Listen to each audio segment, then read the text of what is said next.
48 hours ago, explosions began at the Abadan refinery in southwestern Iran.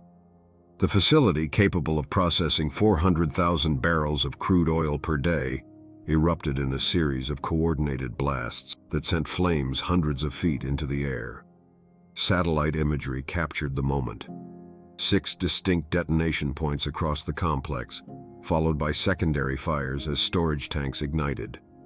Within hours, the entire refinery was engulfed.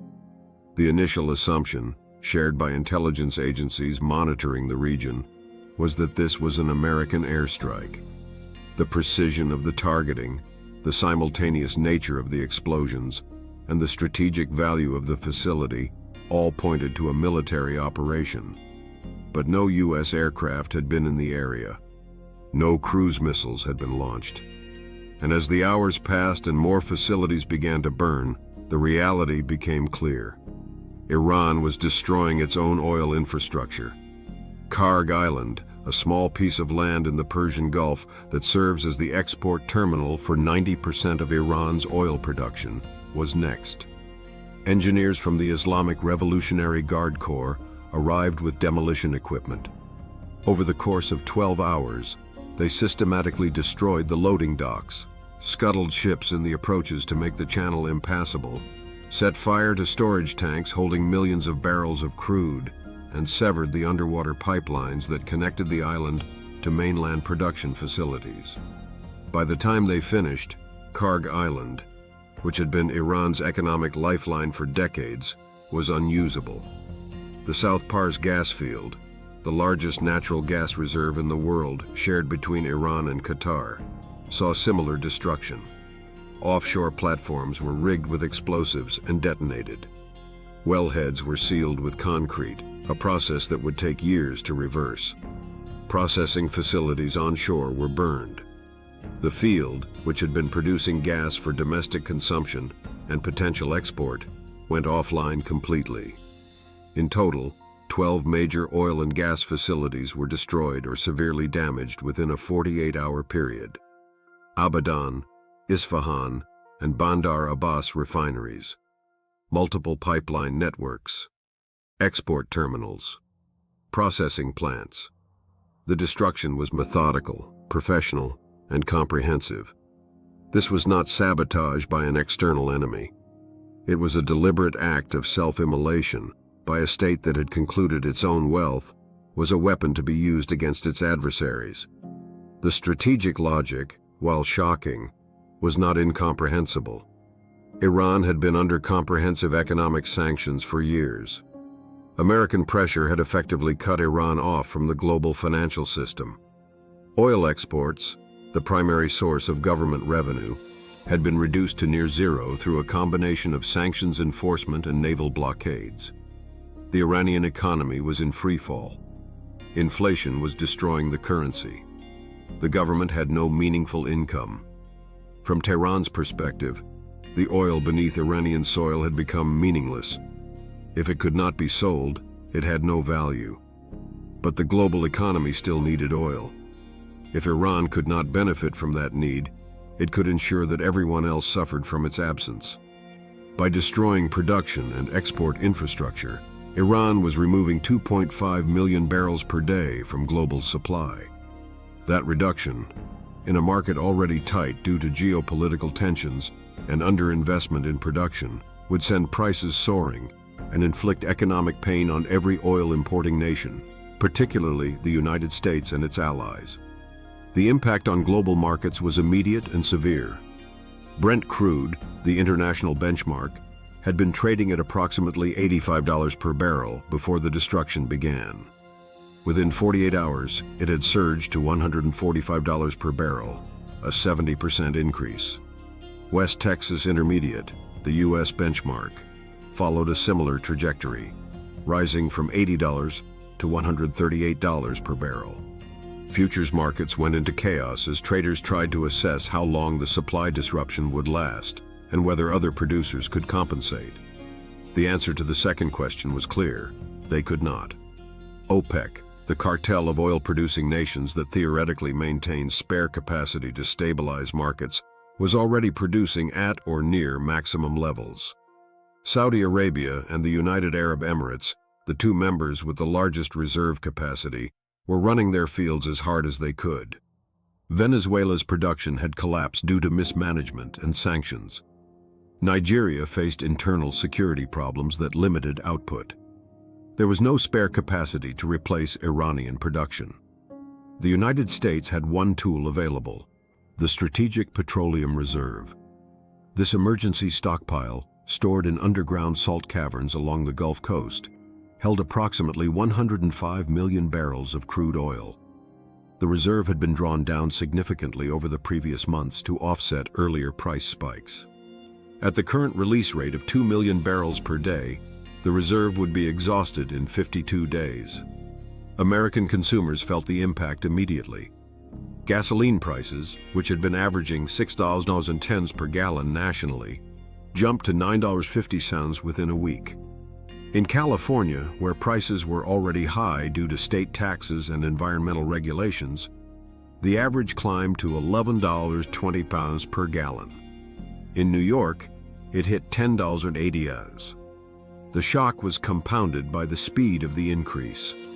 People who had filled their tanks at $6 per gallon returned to the pump days later to find prices 50% higher. The economic cascade extended far beyond gasoline. Diesel fuel used for freight transportation saw similar price increases. Trucking companies faced an impossible choice: absorb costs that would bankrupt them, or pass costs to customers that would make goods unaffordable. Many chose the latter, and inflation accelerated. Food prices spiked as transportation costs were embedded in every product that moved by truck. Airlines, already struggling with high fuel costs, began canceling routes and laying off workers. Shipping companies reduced service. The entire logistics network that underpins modern commerce began to strain. Financial markets reflected the panic. The Dow Jones Industrial Average fell 18% in 1 week as investors fled equities for safer assets. The S&P 500 dropped 16%. Airline stocks were down 35%. Shipping companies lost 28% of their value. The sell-off was broad and indiscriminate, driven by the recognition that an economy running on $145 oil could not sustain growth. Unemployment, which had been at 4.8%, began rising as businesses responded to higher costs and lower consumer demand. Trucking and logistics companies were the first to announce layoffs. Retailers followed as customers reduced discretionary spending. Analysts projected that unemployment could reach 6.5% within 3 months if oil prices remained elevated. A recession was no longer a risk. It was a certainty. Inflation, already running at 8.4% annually, was projected to exceed 12% as energy costs fed through to every sector of the economy. The Federal Reserve faced an impossible dilemma. Raising interest rates to combat inflation would deepen the recession. Keeping rates low would allow inflation to spiral. There were no good options. The political consequences in the United States were immediate. Public opinion, which had been divided on the war with Iran, shifted decisively toward ending the conflict. Polls showed that 68% of Americans wanted negotiations to begin immediately. The phrase, "we can't afford this war," became a rallying cry. Protests, which had been sporadic, grew in size and frequency. The economic pain was tangible, visible every time someone filled a gas tank or bought groceries, and it was being directly attributed to the decision to engage militarily with Iran. Congress, facing midterm elections in 2 weeks, panicked. Members from both parties began calling for an immediate ceasefire.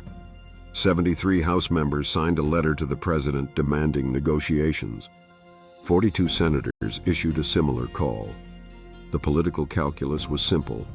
Voters experiencing $10 gasoline would punish the party in power.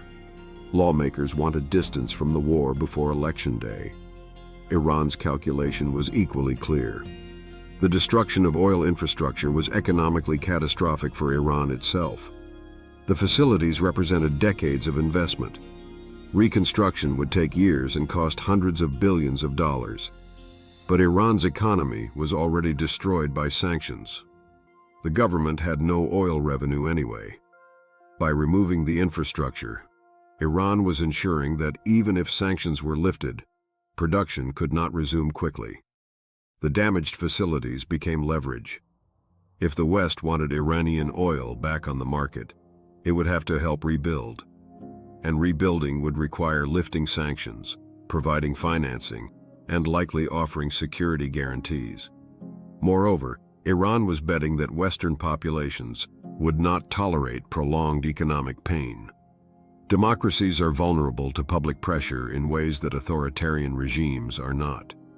An Iranian government could endure hardship indefinitely, insulated from popular discontent by repression and propaganda. An American government facing elections every 2 years could not.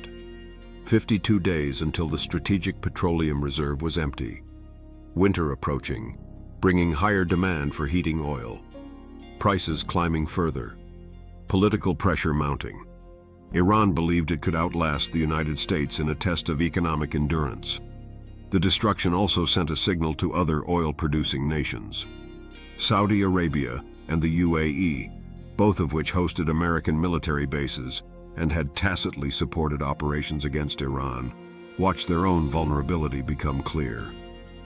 If Iran would destroy its own infrastructure, it would certainly have no hesitation targeting theirs. The message was implicit but unmistakable. Staying aligned with the United States carried risks that might not be worth the cost. Internationally, the response was a mix of shock and pragmatic calculation. European nations, already struggling with high energy costs after Russia reduced natural gas supplies, faced the prospect of an even deeper crisis. Germany, France, and Italy issued statements calling for immediate diplomatic efforts to stabilize oil markets. The language was carefully neutral, but the implication was clear. The war needed to end because Europe could not afford its continuation.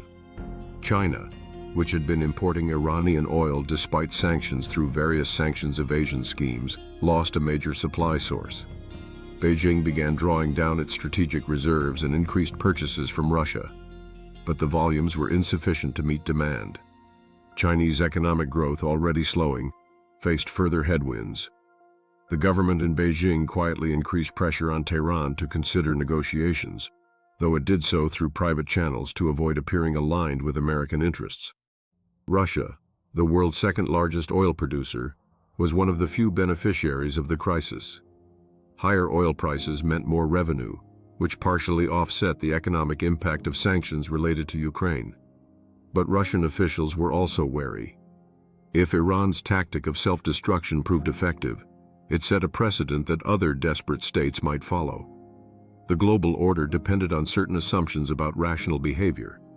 Iran had just violated one of the most fundamental: that states preserve their own economic assets. The question facing policymakers in Washington was what to do next. Military options were limited. The facilities were already destroyed. Striking them further would accomplish nothing. Attempting to secure them for reconstruction would require a ground invasion and occupation, which was militarily and politically untenable. The infrastructure was gone, and there was no military solution to restore it. Diplomatic options were complicated by the fact that Iran had, in a perverse way, strengthened its negotiating position. The destruction created a common interest in reconstruction. Iran needed it to restore its economy.